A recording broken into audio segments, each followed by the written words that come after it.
Todo, yo soy Antonio Rego, em, soy médico general egresado de la Universidad CES, en julio del 2020 me gradué, y ahora pues el día de hoy voy a presentar, esto es un tema pues me parece muy bacano, sobre todo para las personas que están empezando ahora a gustarles la ortopedia y ya están aprendiendo más y más y más pues de este tema. Entonces vamos a hablar un poquitico de las generalidades de las lesiones óseas traumáticas, muy enfocado como hacia las fracturas, al enfoque principal de estas, a las complicaciones. Y aquí vamos a ver pues un poquito de todo eso. Si hay alguna duda o alguna cosa, me van contando. Bueno, vamos a hablar un poquitico de las generalidades. Esto va a ser como cómo se ve una radiografía, cómo enfocamos el paciente, qué angulaciones hay, qué complicaciones pueden haber. Luego vamos a hablar del proceso de la consolidación. En esto voy a hacer mucho énfasis porque es lo que nos va a determinar como el futuro de un proceso, de una fractura o de una lesión de unos tejidos blandos. Luego vamos a aterrizar a esto a un enfoque clínico que nos va a ayudar mucho tanto a los pues, futuros médicos y a los médicos en este momento para saber cómo, cuándo vamos a inmovilizar a nuestros pacientes, qué radiografías pedimos, bueno, hacer un enfoque pues como que no se nos quede de pronto nada por fuera general. Vamos a hablar un poquitico del tratamiento de las fracturas, cuándo vamos a hacer manejos conservadores, cuándo vamos a hacer manejos quirúrgicos y un poquitico de qué manejos quirúrgicos hay pues como en la ortopedia. Las complicaciones que siempre hay que tener en cuenta, vamos a ver que hay muchos factores de riesgo y factores modificables, factores prevenibles desde nosotros mismos que podemos impactar para disminuir este riesgo de las complicaciones. Y por último vamos a dar unas conclusiones para que nos llevemos como entendidas pues, de esta charla. Primero, ¿qué es una fractura? Una fractura pues es una solución, cuando se produce una solución de continuidad en una estructura ósea o cartilaginosa. ¿Qué quiere decir esto? Es que una fuerza mayor a la que pueda soportar el hueso o la elasticidad máxima del hueso irrumpe con la cortical o la articulación y logra pues generar la deformación pues, del hueso. Vamos a clasificarlo vamos a abordarlo en muchas clasificaciones. Primero está según su mecanismo de energía. Vamos a tener mecanismos de alta energía en las que hay un trauma, puede ser un trauma directo, muy común en deportes, muy común en accidentes de tránsito, en la que el evento es de exterior hacia el interior, ¿cierto? Vamos a tener también en la alta energía traumas indirectos, estos son traumas por arrancamiento o traumas por torceduras en las que los tejidos blandos tienen tanta fuerza que logran hacer como una abulsión del hueso. Y también tenemos los mecanismos de baja energía, sobre todo las fracturas patológicas, en las que por predisposiciones ya sea como neoplasias, osteoporosis, enfermedades pues, del sistema locomotor, predisponen a que una fractura o a que un hueso tenga menos densidad, o sea capaz de soportar menos cargas que un hueso normal. Entonces esto va a dar como el paso a que el hueso se fracture. También en los mecanismos de baja energía hay que tener muy en cuenta y sobre todo que cada vez llegan muchos pacientes deportistas, bailarines, etcétera, a consulta que porque hace tanto tiempo sufre un trauma o lleva tanto tiempo con dolor en el pie y no se cura y no se cura y no se cura y resulta que lo que tiene son fracturas patológicas por un microtrauma que hay pues en los huesos. Vamos a clasificar la fractura según el trazo. Esta clasificación pues las hemos conocido desde el inicio. Tenemos un foco o una fractura lineal o transversa en la que por lo general no son tan de alta energía. Es cuando hay un trauma directo sobre el hueso. Al igual que en las fracturas oblicuas, también las fracturas oblicuas se pueden ver en estos traumas indirectos en los que hablaba ahorita. Por ejemplo, una torsión de un tobillo, una torcedura o un trauma en valgo de una articulación y esto genera tanta fuerza que puede producir un trazo oblicuo. Un trazo espiroideo ya es un trazo donde se ven fuerzas o mecanismos de alta energía en las que hay una torsión del hueso y causa una fractura espiroidea. Ya fracturas de más alta energía tenemos a las conocidas como alas mariposa, que son 3 fragmentos, y las conminutas, que son multifragmentarias, en las que los mecanismos de trauma o mecanismos de energía son muy altos, pueden ser por aplastamiento o accidentes de tránsito de alta energía en los que se ven este tipo de fracturas. Para hablar un poquitico de niños, recordemos que los niños tienen más capacidad de deformar el hueso sin afectar la cortical. Entonces vamos a tener unos tipos de fracturas características en ellos.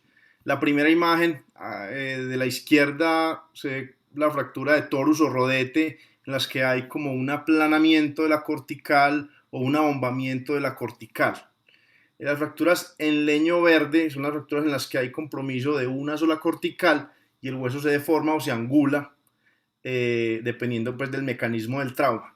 Y la deformidad plástica es cuando no hay un mecanismo, no hay una alteración de la cortical ni siquiera, pero como por la elasticidad del hueso se deforma generando una curvatura.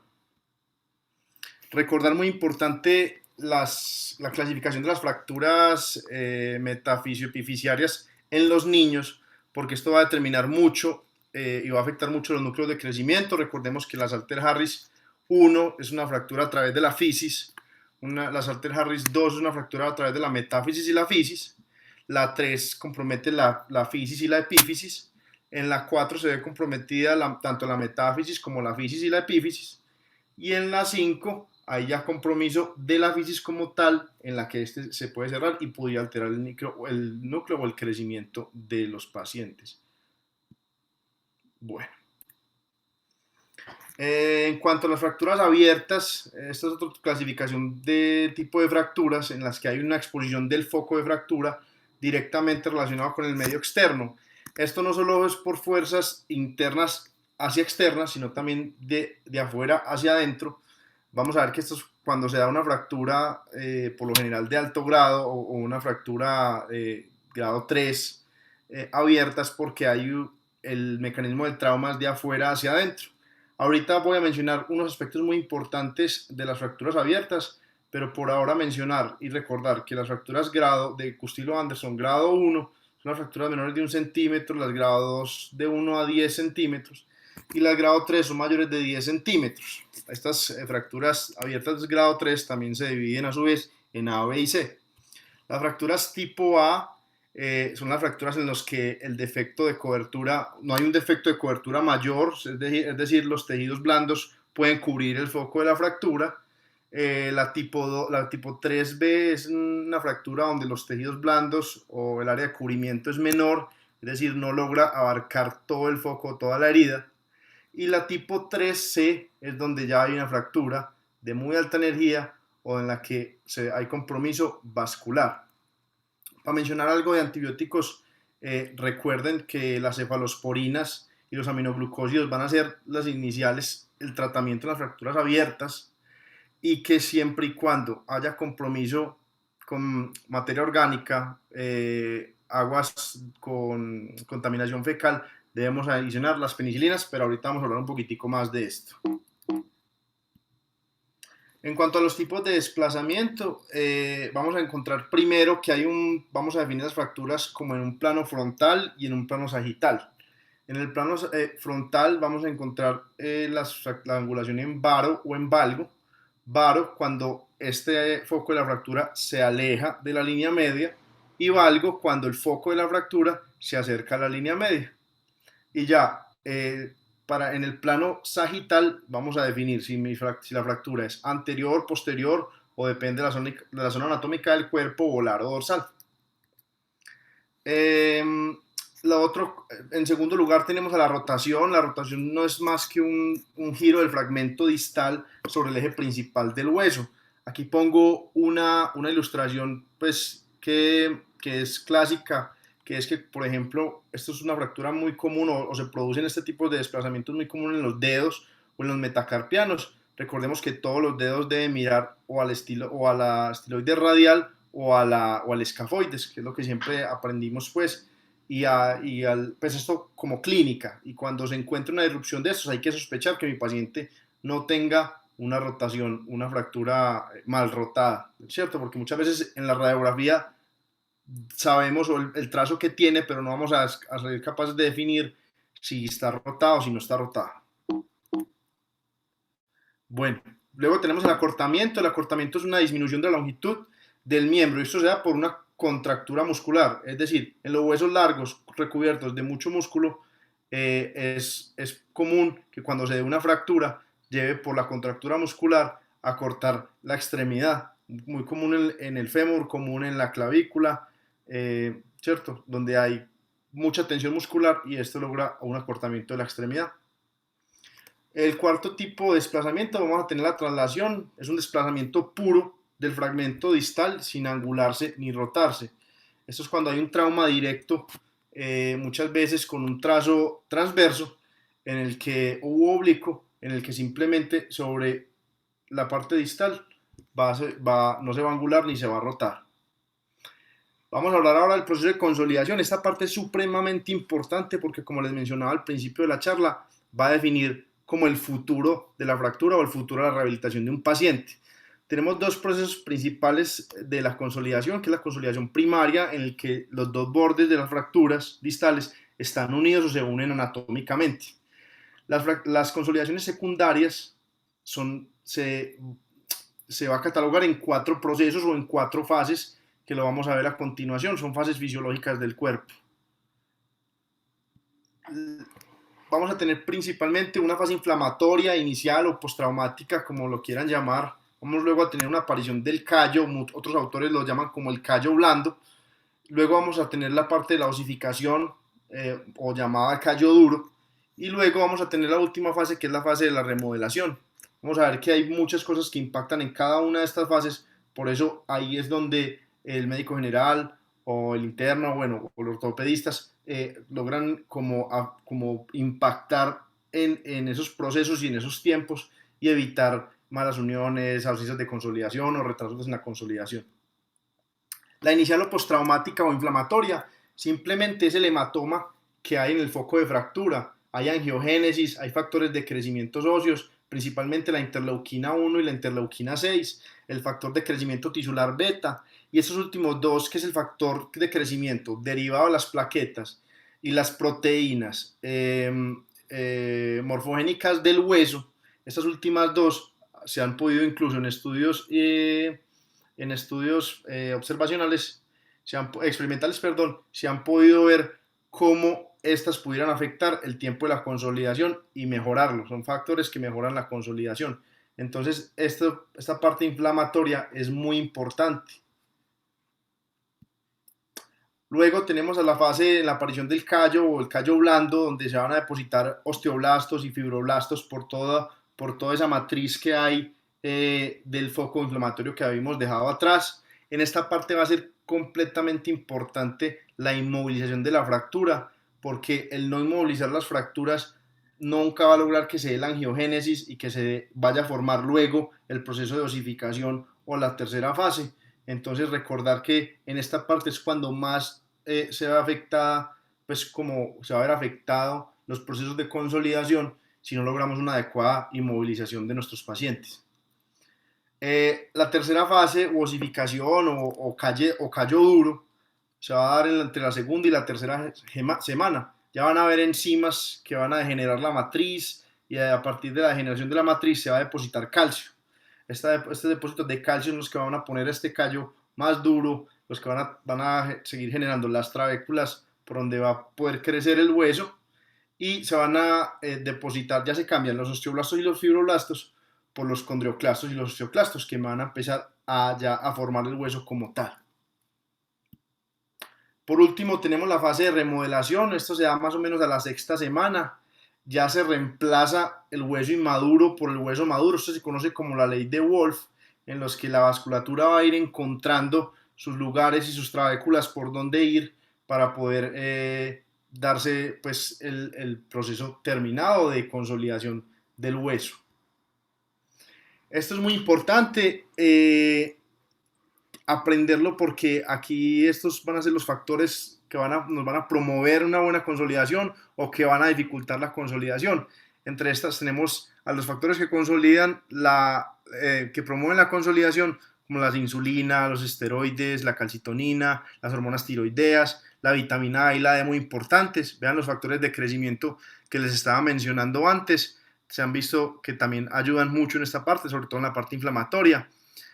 Los factores físicos como el ejercicio y cargas controladas por medio de la fisioterapia. Recordemos que estos pacientes no pueden de una, pues lo ideal es movilizarlos temprano, pero siempre restringiendo cierto tipo de actividades. Los campos electromagnéticos y los ultrasonidos de baja frecuencia. Y por último, el oxígeno hiperbárico, porque vamos a ver que mediante la angiogénesis y la mejor perfusión de estos tejidos, obviamente nos van a ayudar pues como a la remodelación del hueso. En los factores que dificultan, y aquí quiero hacer énfasis en esta parte de la tablita a la derecha, porque aquí es donde vamos a afectar o a impactar nosotros. Entonces, nuestros pacientes que tengan una diabetes mal controlada, nuestros pacientes malnutridos, nuestros pacientes que de pronto llevan consumiendo esteroides o corticoides a largo plazo, ¿cierto? Que pueden afectar esa estructura fisiopatológica del hueso.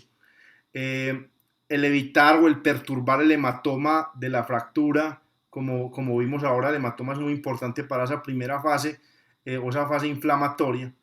Se ha visto que cierto tipo de AINES o de antiinflamatorios, la indometacina, pudiera afectar también este proceso de consolidación y obviamente el no inmovilizar la fractura, el que mi paciente no tenga una buena vascularización o no tenga pues como una buena perfusión de los tejidos, que mi paciente esté sobreinfectado o que mi paciente tenga una alteración nerviosa, obviamente todo esto va a poder impactar negativamente en este proceso de consolidación. Entonces hay que tener mucho cuidado porque hay pacientes que llevan con ausencia de consolidación, porque el paciente no ha mejorado a pesar de esto, hay que ver que esté controlada sus patologías de base, qué medicamentos está tomando, chequear las inmovilizaciones. Es muy importante el tema de las inmovilizaciones porque hay veces que hay fracturas que se inmovilizan de una manera que no son y entonces no van a mejorar, pues no mejoran este proceso y van a llevar a complicaciones como les voy a mencionar un poquito adelante. Ahora la parte clínica, que es como lo más, ahora pues como lo que más importancia debemos tener o más sospecha, ¿cierto? O más suspicacia debe haber, es que cuando un paciente clínicamente me llega a la consulta o llega a urgencias, yo tengo que saber a quiénes debo pedirle imágenes, a quiénes debo sospechar una fractura, porque obviamente no a todos los traumas se les pide fractura, pero hay que tener mucho cuidado porque también llegan pacientes que se subestimó un trauma, nunca se les pidió una radiografía y luego resulta que al mes y medio o a los 2 meses tienen una fractura que nunca consolidó y hizo un proceso de pseudoartrosis. Luego las imágenes nos van a ayudar, de gran ayuda en estos, más la clínica nos van a dar el diagnóstico de la fractura. Entonces la clínica, la muy conocida, un dolor intenso, una tumefacción local, la impotencia funcional, es decir, incapacidad para apoyar esa extremidad o que no se puede mover los dedos, no puede mover la mano porque tiene intenso dolor, el hematoma que persiste y persiste y persiste a pesar de los medios físicos, y la anemia, hay que tener mucha sospecha con esta anemia porque sobre todo en pacientes en fracturas de huesos largos o en pacientes anticoagulados nunca nos vamos a dar cuenta, ¿cierto? Y la deformidad que puede generar este tipo de fracturas. Las ayudas diagnósticas principales tenemos entonces las radiografías, muy completamente importante siempre pedir 2 proyecciones en casi todos los huesos. Vamos a ver que igual en otras situaciones vamos a encontrar unas proyecciones oblicuas. Vamos a encontrar otras proyecciones especiales, obviamente no todos, el hombro no tiene una lateral y una oblicua, sino que el hombro vamos a tener una P verdadera, vamos a tener una lateral de escápula, vamos a tener una axilar, en la clavícula vamos a tener unas proyecciones diferentes, recordar que en la pelvis vamos a tener una P de pelvis, una entrada, una salida de pelvis y pedir las laterales de cadera que necesitemos. En las rodillas, recordemos siempre también pedir no solo AP lateral, sino también según la sospecha, la axial de rótulas, porque muchas veces se pasan desapercibido fracturas de las rótulas porque de pronto no se vieron en esas otras dos proyecciones. Luego vamos a tener la tomografía de suprema importancia para un manejo un poquitico más especializado, sobre todo para las fracturas que de pronto estén periarticulares, para no llevarse una sorpresa luego porque tiene una fractura intraarticular. Esta tomografía va a ser de suprema importancia también para definir muchas veces al ortopedista el manejo que le pueda dar a este tipo o la intervención o el abordaje que le pueda dar a las fracturas. También tenemos la resonancia magnética, si bien es una imagen muy detallada, va a ser muy importante ya en la parte para evaluar la parte nerviosa, las articulaciones, el cartílago y los tejidos blandos. Recordemos también es una imagen muy importante para descartar esas fracturas ocultas que tenemos de algunos del aparato locomotor, como lo vimos la semana pasada con el paciente, pues de la paciente de la fractura de cadera, que tenía una fractura oculta, pues entonces recordar también tener una sospecha diagnóstica para pedir este tipo de examen, ¿cierto? La ecografía, alta disponibilidad, bajo costo, pero no es tan buena para ver el hueso, ¿cierto? Pues mejor dicho, no es buena para ver el hueso. Esto nos va a servir para ver el estado de las partes blandas, las cavidades, cuando hay hematomas, cuando hay abscesos, cuando hay desgarros, cuando hay rupturas, nos puede ayudar mucho.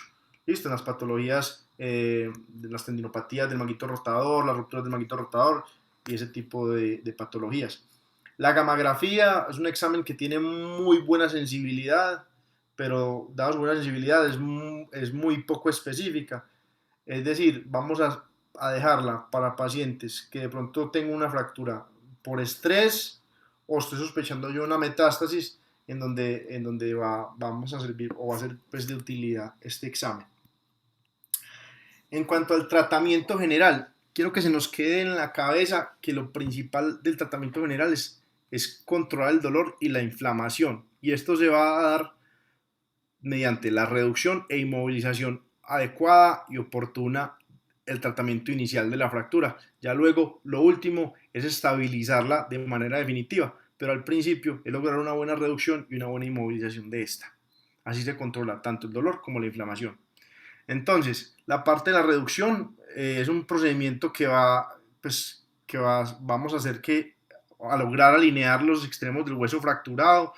¿Por qué? Porque entre más tiempo dure mi hueso que esté luxado o no esté en su posición anatómica, va a haber mayor compromiso cartilaginoso, se va a afectar la articulación, tiene más riesgo de hacer una pseudoartrosis, el paciente le va a doler mucho más, ¿cierto? Y el realizar una reducción anatómica va a disminuir este riesgo de las lesiones asociadas. Luego de haber reducido mi paciente, lo vengo mencionando toda la charla, es importante hacer una adecuada inmovilización de estas fracturas, porque la inmovilización no solo me va a ayudar con ese proceso inflamatorio, sino me va a ayudar a mantener la reducción de este para cuando ya se le vaya a dar un manejo definitivo, o si su manejo definitivo es un manejo conservador y requiera mantener simplemente la inmovilización por unas cuantas semanas.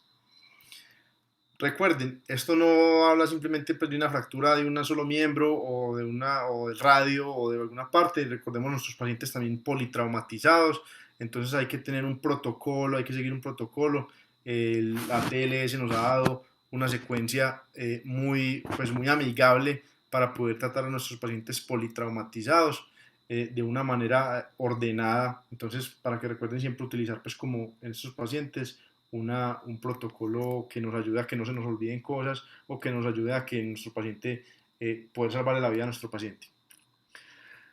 ¿Cuándo o cómo vamos a definir los manejos conservadores o quirúrgicos? Un manejo conservador es, entre comillas, realizar una abstención terapéutica, y esto se va a dar por fracturas en pacientes que de pronto no requieran o no sean aptos para llevar a cirugía, en fracturas que de pronto no sean muy desplazadas o fracturas que no requieran pues como tal la fijación.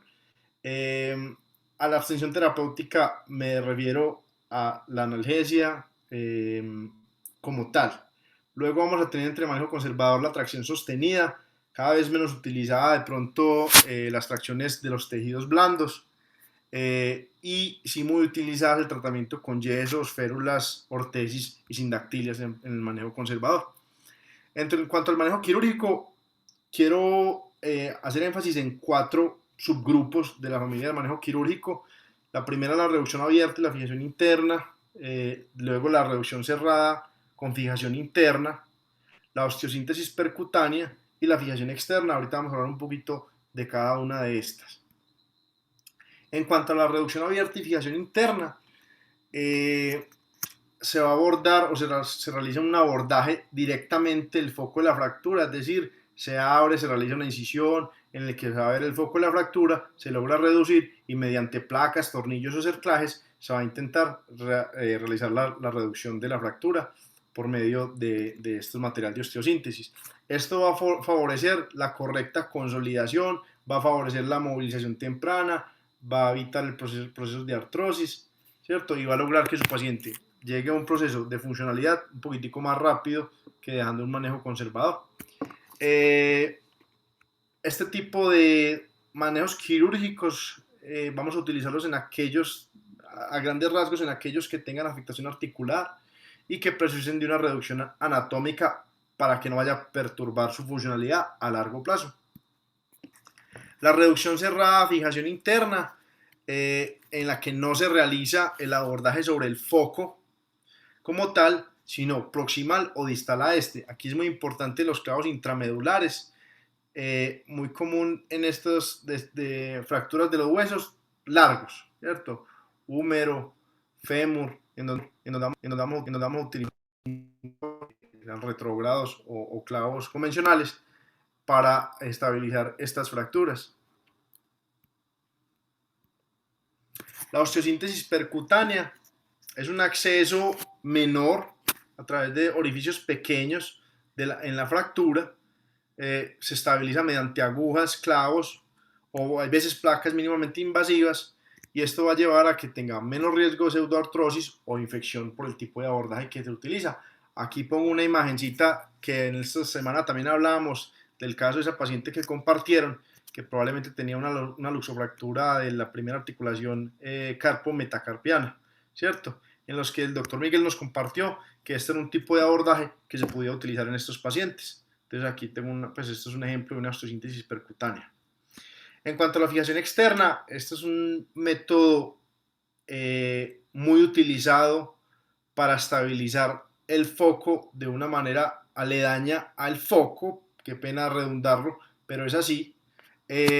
Muy útil en las cirugías donde hay que tener un control de los daños, es decir, paciente politraumatizado, tiene su pelvis también inestable, tiene una fractura y también tiene un trauma abdominal está sangrando, ¿cierto?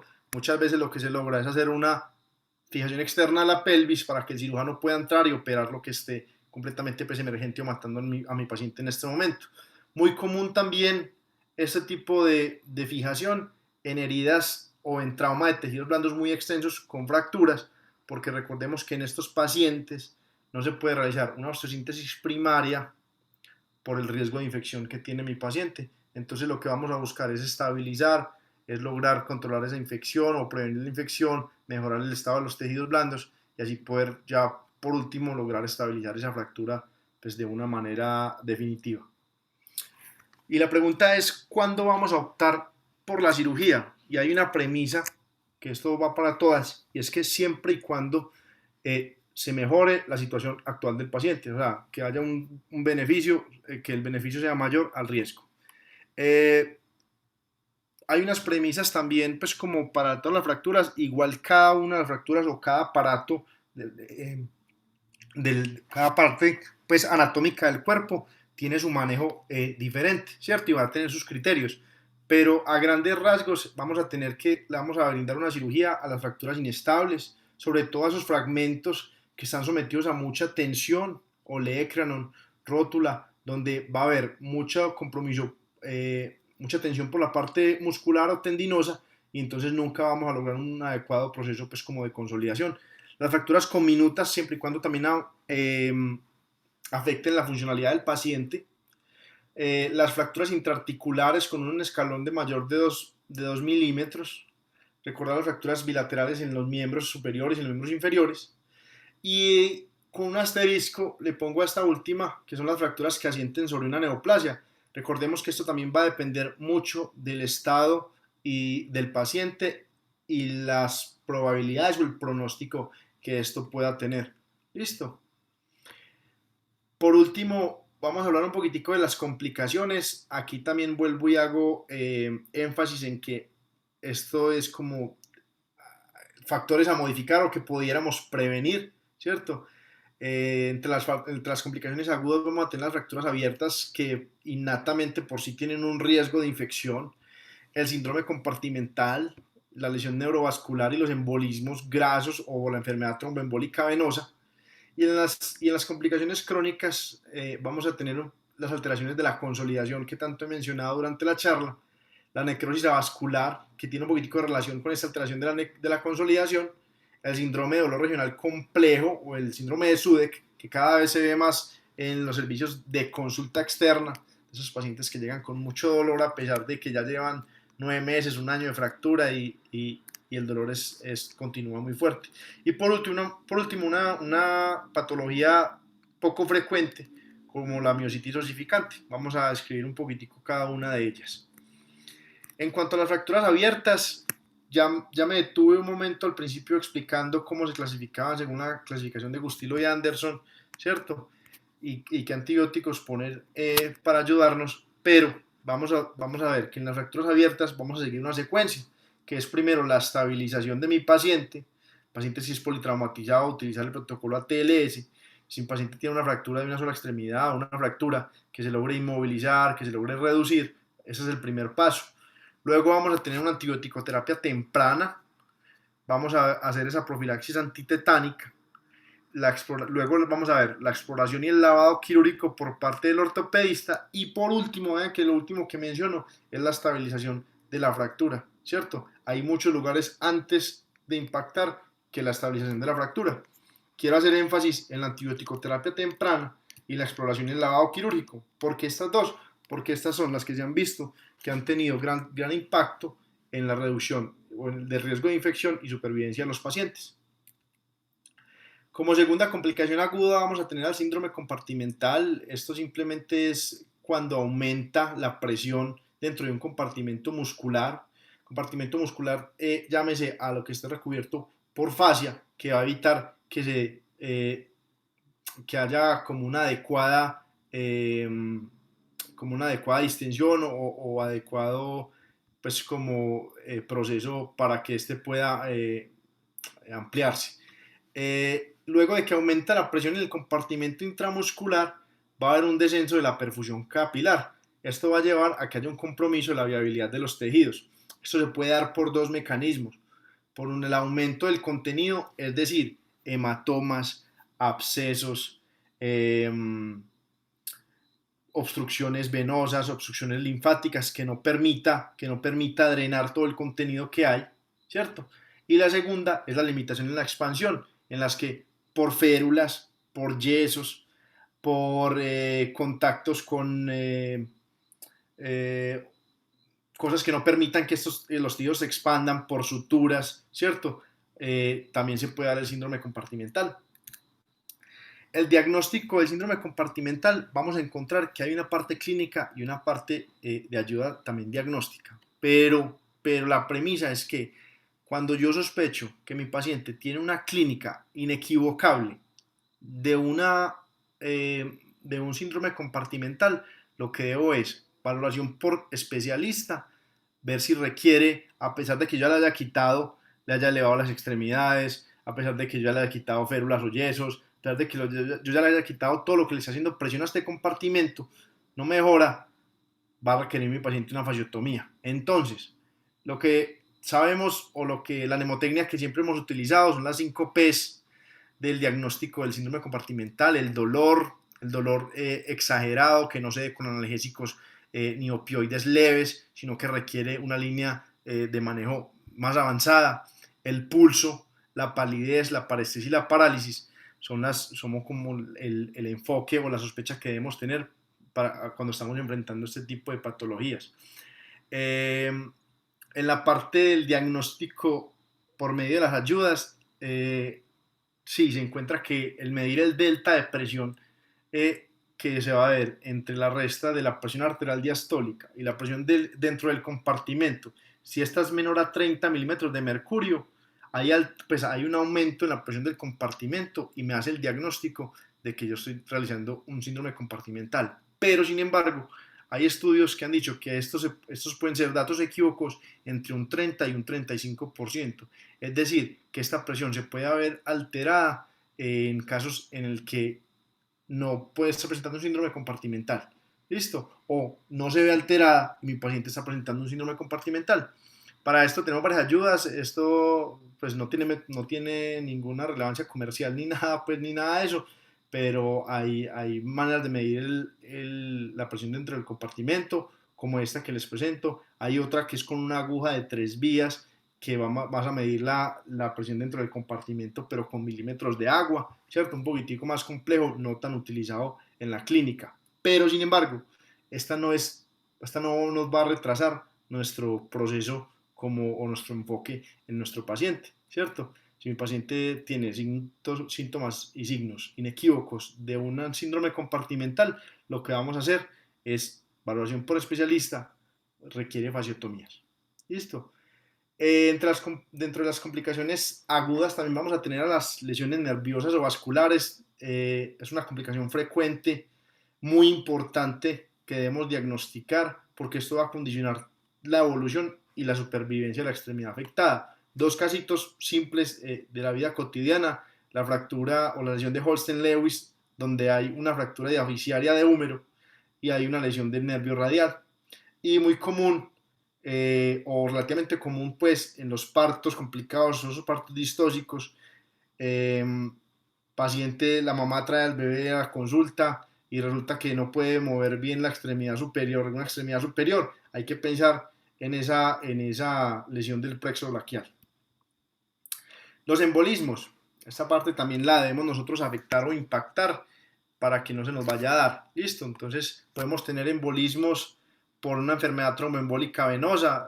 Tenemos para esto unos factores de riesgo: pacientes que tengan riesgo de procoagulabilidad, ¿cierto? Pacientes ancianos, pacientes con cirugías grandes, pacientes con inmovilizaciones prolongadas, y la embolia grasa. En cuanto al embolismo tromboembólico pues, venoso, vamos a impactar nosotros en las medidas físicas, es decir, hielo, elevar la extremidad, la inmovilización, la tromboprofilaxis en los pacientes que requieran. No todas las fracturas y no todos los pacientes requieren tromboprofilaxis.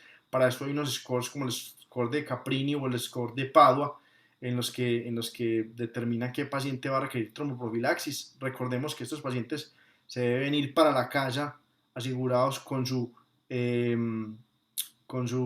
parinas de bajo peso molecular, dado el caso, o anticoagulantes directos orales, ya muy utilizados sobre todo en estos reemplazos articulares, para mejorar pues como la calidad del paciente y evitar esa tromboembolia. En cuanto a la embolia grasa, es muy común o se da pues más frecuente en las fracturas de huesos largos, en las que se demora el proceso de estabilización final, ¿cierto? Pacientes con fractura de fémur que no se ha podido lograr la estabilización, o fracturas de pelvis inestables que tampoco se ha logrado realizar una adecuada estabilización de la fractura, tienen más riesgo. Vamos a encontrar unos criterios en la bibliografía que son los criterios de Kurt, que va a hablar de una hipoxemia, una presión arterial de oxígeno menor de 60 milímetros de mercurio, alteraciones del sistema nervioso central como alteraciones del Glasgow, el edema pulmonar, y las petequias en la parte del tronco superior. Bueno, ya en cuanto vamos a hablar un poquitico de las complicaciones crónicas, aquí también donde vamos a impactar pues nosotros, es en la alteración. La primera pues es la alteración del proceso de consolidación. Vamos a distinguir el retraso de la ausencia de consolidación. El retraso se da entre 3 a 6 meses después de la fractura. El paciente que tras 6 meses radiográficamente no logra un proceso de consolidación adecuado. La ausencia de la consolidación, luego de que 9 meses de la fractura no presenta una consolidación clínica ni radiológica, pero está en 3 meses, se define ya pues como una ausencia de la consolidación. Esta ausencia de consolidación me va a llevar a una pseudoartrosis, que se puede definir como atrófica e hipertrófica. Vamos a ver, en la imagen de arriba tenemos una fractura de fémur, en los que, si ustedes ven bien, hay un avilamiento, hay un delgazamiento de las corticales y del foco de la fractura. Esto me habla de una fractura, una pseudoartrosis atrófica. ¿Listo? Y abajo vamos a ver cómo en esta fractura que se ve del quinto metatarsiano hay una completa deformidad del hueso y de la articulación. Esto se da ¿por qué? Porque no se inmoviliza adecuadamente, paciente esa fractura está todo el tiempo moviéndose, va a generar más inflamación, va a generar más angiogénesis y va a generar pues como un proceso inflamatorio mucho mayor que nunca va a permitir que esto se consolide. Entonces esto se llena de cartílago y nunca va a lograr que se dé una funcionalidad pues adecuada de la fractura. La necrosis avascular es una patología común en estos huesos en los que la irrigación fisiológicamente se ve afectada o por el mecanismo de trauma también se ve afectado. Es decir, huesos que estén cubiertos completamente por cartílago o en el que el mecanismo del trauma sea tan fuerte o según su vasculatura, por donde le llegue la vasculatura principal a cada tipo de hueso, se va interrumpida y esto genera un proceso de consolidación inadecuado. Entre los ejemplos vamos a tener la fractura del escafoides y la no unión del escafoides, el astrágalo, la cabeza femoral y la cabeza humeral. En una tercera complicación vamos a tener al síndrome de dolor regional complejo, el síndrome de Sudeck, que les había mencionado anteriormente. Esto se da por una activación sostenida del sistema nervioso simpático en respuesta a una lesión tisular inicial. El paciente se va a presentar en el servicio con un dolor de características neuropáticas y con alteraciones cutáneas, es decir, edema, es decir, pérdida de las glándulas pilosebáceas o atrofia cutánea, ¿cierto? Depende en qué ciclo está. Si es en la parte aguda, que dura 2 a 3 meses, vamos a ver esa parte, toda esa parte inflamatoria inicial en la que vemos eritema, edema, dolor, alodinia, y vamos a ver cómo se van a ver pues, estos cambios de la coloración de la piel iniciales. Luego vamos a entrar en una etapa distrófica de 3 a 6 meses, donde ya hay pérdida de esa masa muscular, donde hay pérdida de la funcionabilidad, parte de la funcionabilidad, ya no se ve tanto el edema, no se ve tanto el eritema, pero ya hay algo de deformidad, pues como en esa extremidad afectada. Y ya la última fase, que es la fase atrófica, es entre 6 y 12 meses, donde ya se pierde casi que completamente la funcionabilidad de esa extremidad, ya casi no hay músculo por la atrofia que hay, y hay una ya denervación pues de la parte distal. El manejo de esta complicación va a basar en 3 pilares: la fisioterapia, ¿cierto? Una fisioterapia dirigida, controlada, terapia farmacológica, vamos a utilizar a los opioides, los estabilizadores de membrana como la gabapentina, la pregabalina, los antidepresivos tricíclicos. Se ha visto en estudios que los antiinflamatorios COX-CYP no son tan buenos, los antiinflamatorios no son tan buenos para este tipo de patologías, o sea, no van a mejorar el dolor. Y por último, apoyarnos de medicina del dolor para realizarle los bloqueos nerviosos que este paciente requiera. Hay algo que no sobra decir, y es que muchas veces este tipo de complicación se debe también a problemas de la parte psicosocial de la persona, ¿cierto? Entonces también hay que impactar en esa parte, ver qué más está pasando y ver cómo podemos ayudar a nuestro paciente. Por último, y un poquitico menos frecuente, la miositis osificante. Esto se da por una formación de hueso ectópico en un vientre muscular. Cuesta diferenciarlos de sarcomas osteogénicos, pero esta suele autolimitarse, ¿cierto? Este hueso se reabsorbe y la extirpación o la eliminación pues no está indicada de entrada, la cirugía no está indicada de entrada porque incluso podría empeorar este proceso, podría aumentar mucha mayor osteogénesis en este caso. Para pacientes en los que se requiera hacer una cirugía, ¿cierto? Que yo tenga mi antecedente de una miositis osificante, hay estudios que favorecen a que se pueda utilizar la endometacina o la radioterapia para controlar este proceso. Por último, para concluir esta charla y hacer como un breve resumen de lo que hablamos y lo que no se nos puede olvidar, es que hay que reconocer clínicamente cuando un paciente se presenta con una fractura, ¿cierto? Y hay que tener una suspicacia para saber cuándo simplemente es una contusión, cuándo es una fractura y cómo podríamos definir estas. ¿Cómo se clasifican las fracturas? Y, muy importante, si hay relación con otras estructuras, es decir, medio externo para fracturas abiertas, lesiones neurovasculares, ¿cierto? O lesión de órganos internos. Y lo que mencionaba del medio externo.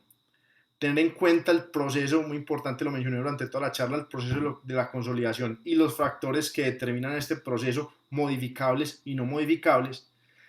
Luego de yo tener el diagnóstico, mi paciente tiene una fractura, hacer una adecuada estabilización, reducción e inmovilización temprana, porque esto me va a afectar, como vimos, la consolidación a largo plazo y los desenlaces en mi paciente.